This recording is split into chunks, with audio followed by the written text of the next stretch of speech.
Peut-être que tu es tombé sur des vidéos qui parlaient du fameux parler en langue, ou peut-être que tu étais en conversation avec des personnes, ou tu es entré en conversation avec des personnes qui parlaient du parler en langue et tu t'es dit: «C'est quoi ça? Je suis depuis un petit bout de temps dans l'église et je sais pas du tout de quoi ils parlent». Eh bien, figure-toi que ça m'est aussi arrivé quand j'ai débarqué à l'église et que j'entendais les gens parler dans une autre langue que la mienne. Et je me disais, certainement, c'est des étrangers et donc ils parlent leur langue maternelle. J'étais complètement à côté de la plaque, mais pas si loin non plus.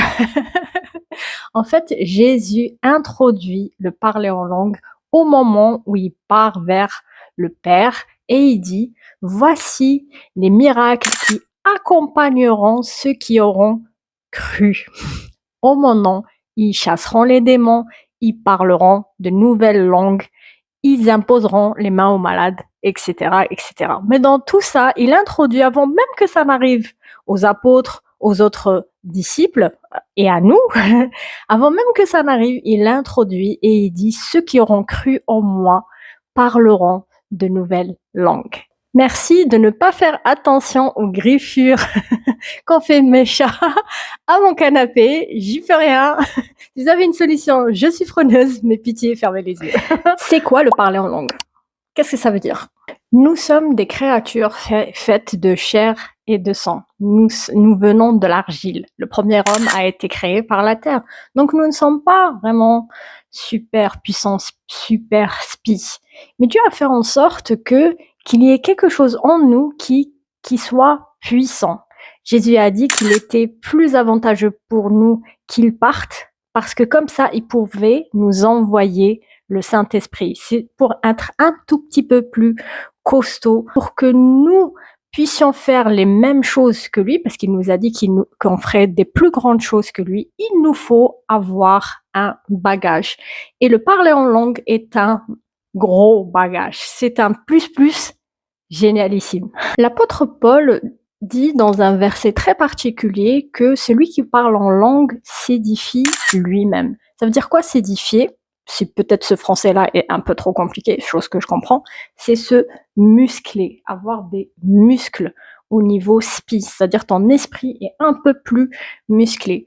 Je sais que quand on grandit, à force de marcher, à force de prendre des choses, tu te muscles pour mieux, je sais pas, placer une étagère ou pousser un meuble. T'as besoin de muscles physiques. Et t'as besoin aussi de muscles spirituels. Ton esprit a besoin d'être musclé. Pour, par exemple, imposer les mains, pour chasser les démons, t'as besoin d'être un peu plus musclé. Eh bien, le parler en langue, c'est comme je vais dire ça crûment, c'est comme du fer ou quelque chose qui tu te rends forte. On a besoin pour faire les activités que Jésus te demande de faire. Donc c'est vraiment un boost, c'est un super plus pour ta vie quand tu as des difficultés. Parle en langue et tu verras que c'est comme une prière secrète avec Dieu et Dieu fait le nécessaire. Le Saint-Esprit en toi intercède. Maintenant, quel est le critère pour avoir le parler en langue? Parce qu'il y a plusieurs personnes qui savent pas comment l'obtenir. Je te dirais, c'est très simple. Il y a Jésus qui a dit dans ce verset-là, tu sais, juste avant qu'il monte, voici les signes, les miracles, qui accompagneront, ils vont avec ceux qui auront cru. Ceux qui auront cru. La foi. En fait, j'avais cette question-là de quand est-ce qu'on reçoit le Saint-Esprit? Est-ce qu'on le reçoit parce qu'on a parlé en langue ou parce qu'on a cru en Jésus? Je suis maintenant convaincue que tu reçois le Saint-Esprit dès le moment où tu as cru. C'est ma propre opinion. Et pourtant, je suis pentecôtiste. Et c'est vrai que je te dirais que le signe vraiment que tu as reçu le Saint-Esprit, c'est forcément le parler en langue. À chaque fois, dans chaque histoire que tu verras dans la Bible, j'ai pas trop le temps de te lister le tout, mais t'as Corneille, t'as les disciples de Jean-Baptiste. À chaque moment où on sait qu'une personne a reçu le Saint-Esprit, automatiquement, il parlait en langue. Mais Jésus dit clairement que celui qui a cru, voici les signes qui accompagneront, voici les miracles qui accompagneront ceux qui auront cru. Dès le moment où tu as cru en Jésus-Christ, Jésus t'envoie le Saint-Esprit. Et quand tu as le Saint-Esprit, tu as le bagage qui vient avec. Pourquoi? Parce qu'il habite en toi. Le Saint-Esprit habite en toi. Vous fusionnez pour faire un. Donc, tu as besoin de ce bagage-là. Maintenant, tertio, à quoi ça sert de parler en langue? Ça va me servir à quoi? Comme je t'ai dit, plusieurs trucs, et c'est juste génialissime. Oui, j'utilise beaucoup le mot génialissime, même s'il n'existe pas. Déjà, tu t'édifies toi-même, tu te muscles pour avoir plus de force pour accomplir les choses que Dieu te demande de faire. Aller évangéliser, imposer les mains, chasser les démons, parler à une personne, édifier une personne. T'en auras vraiment besoin. Et le parler en langue, c'est comme de l'énergie que tu absorbes. Pour moi, c'est ça. C'est ma propre définition. Dis-moi en commentaire ce que tu en penses, et n'oublie pas que ça édifie tout le monde. Donc, je suis pas la seule ici. Il y a plusieurs croyants qui suivent cette chaîne et plusieurs croyants qui peuvent te mettre en commentaire la définition adéquate. Mais bon, j'essaie de parler le plus simplement possible, d'un langage pratico-pratique qui parle à tout le monde. J'ai pas fait des études de bibliologie. J'arrive toujours pas à trouver le mot exact. Tu sais, il y a des études particulières qu'on fait pour être pasteur, pour être tout ça.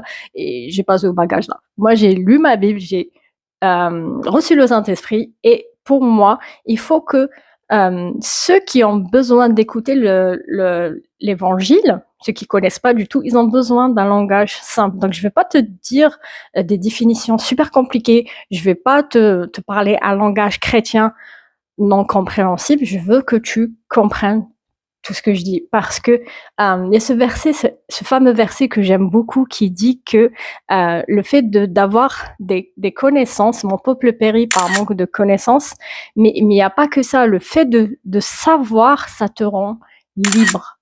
Et si tu sais, parce que tu as compris quelque chose avec des mots simples, pour moi, j'ai gagné. Pour moi, je suis très, très reconnaissante. Donc, primo, comme je t'ai dit, ça t'édifie, ça te muscle pour le travail que tu as à faire, le travail spirituel que Jésus te demande de faire, parce que tu vas faire des choses beaucoup plus grandes que lui a fait. C'est biblique, hein, je te mets le verset. De deux, tu parles à Dieu directement. Il y a ce verset qui dit que celui qui parle en langue ne parle pas aux hommes, mais il parle à Dieu directement. Pense au téléphone rouge. C'est une ligne directe, et c'est une ligne puissante, parce que même si tu sais pas quoi dire, tu sais pas quoi demander dans tes prières, tu sais pas comment le formuler, et le Saint-Esprit qu'il y a en toi va super bien le formuler. T'inquiète pas que ça marche à tous les coups.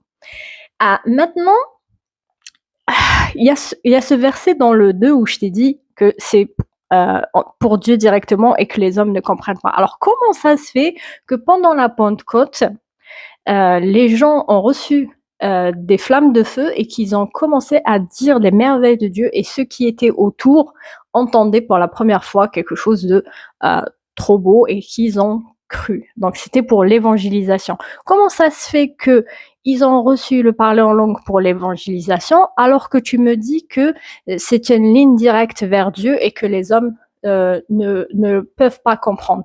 Eh bien, Dieu utilise parfois les personnes qui parlent en langue pour prêcher l'évangile à d'autres. Plusieurs fois, on a entendu parler de conversations où une personne parle directement en langue, ne sachant pas pourquoi, et il y a une personne tierce étrangère qui comprend cette langue-là parce que c'est sa langue maternelle. Combien de fois on a entendu ce genre de témoignages? Donc parfois, Dieu t'utilise pour l'évangélisation. Donc,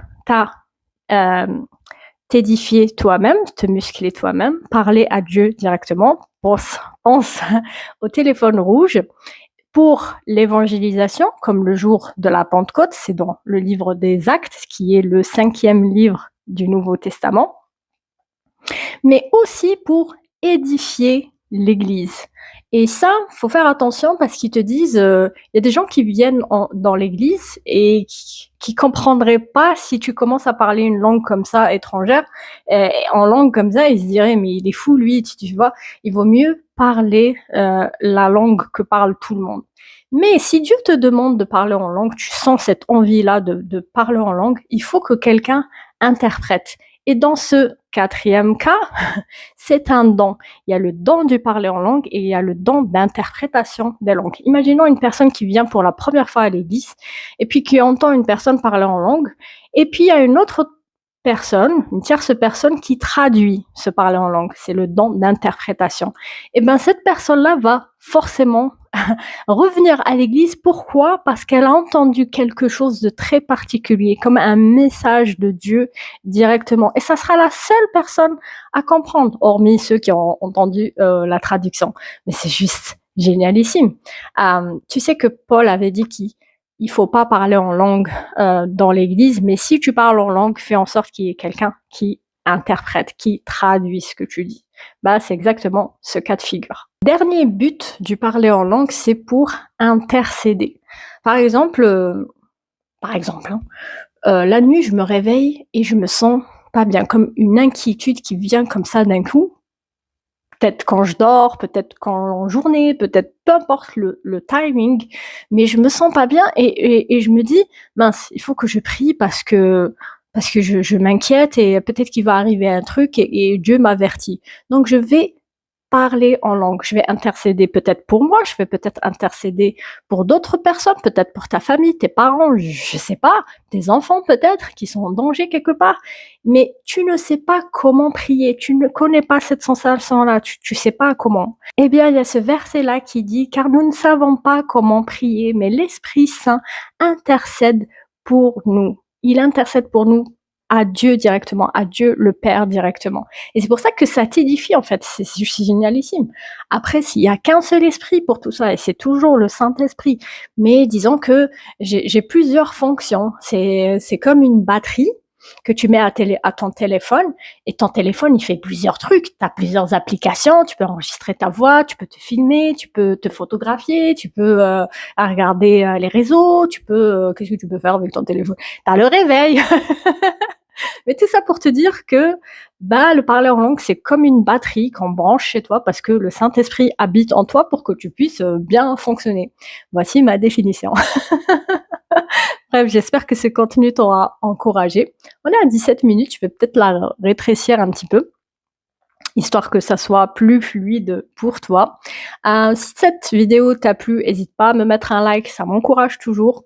Et n'hésite pas à me mettre en commentaire tes questions, on peut toujours tous y répondre. Tout le monde est le bienvenu tant que ça reste dans le cadre biblique. Je te dis à bientôt et souris, tu es béni. Ciao.